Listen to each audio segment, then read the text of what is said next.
Benjamin, any good Jack Veneno story you have before we go?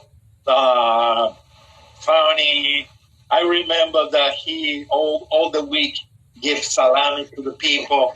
He get into the set in a motorcycle, and I know that when he put the how you call the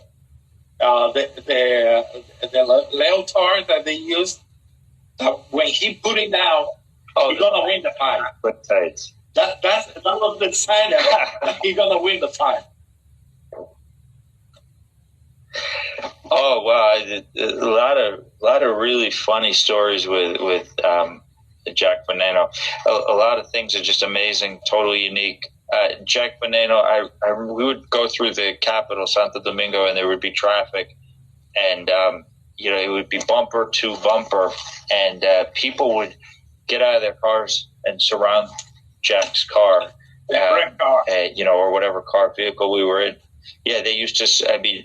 We had to keep the windows up and the doors locked because people would put their hands right in. I mean, it was phenomenal. You could have on any given night several hundred or 1,000 people surround that vehicle. That's how much they loved them. But we would pull up to the police to ask them to help us because we would block traffic if they would notice him, if they would see him. And a lot of times I would have to drive Jack around and he would have a towel over his head in the back seat, so people didn't realize who he was. But invariably someone would say something or someone would follow him and to get his autograph or a picture or whatever it would be. So we would go to the police and say, hey, listen, there's this huge crowd. We're going to be here all night. No one's ever going to get home. And could you escort us? They would always do this. They'd open up traffic, but many times, because the traffic was so bad, we would drive down the sidewalk with a police escort. Well, and so that was a phenomenal, we would drive on 27 February on the sidewalk with 30 or 40 police officers moving us along in the interest of keeping traffic flowing in DR. Jack, there was some amazing stories. He told a few of them in his documentary. So I suggest everybody to go to take a look at that, because that is Jack appearing in his own film, telling the people how he wants them to remember him and what they mean to him. And Jack Veneno, very funny story. I had a run-in one night. Jack had given me his business cards to put in my pocket and said, listen, if you ever have a problem with anybody, give them my card and tell them that you're my manager, and they'll leave you alone. So one night, I was down.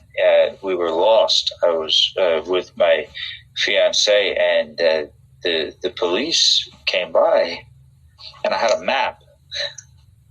I had the only guy in Dominican Republic with a map of the Dominican Republic. There's no GPS or anything. I'm trying to figure out where I am. It's pouring rain. It's dark, late at night. And the police come by, and then they see the car, and they turn back around.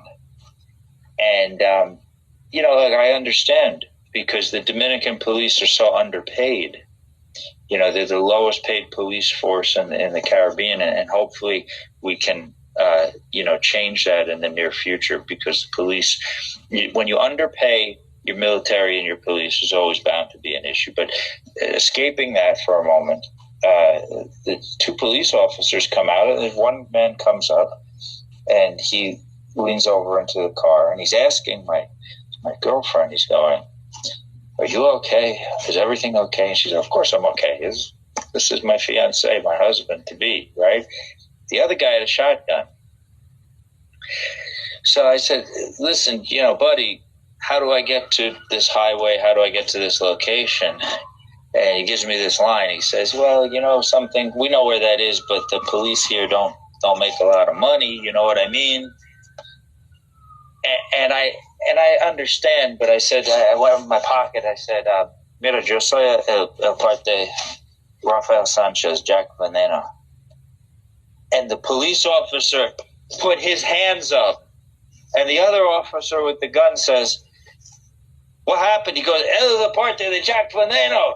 And he put his hands up and he dropped his shotgun and shot the police car. And I thought that was a really cool Jack Veneno story.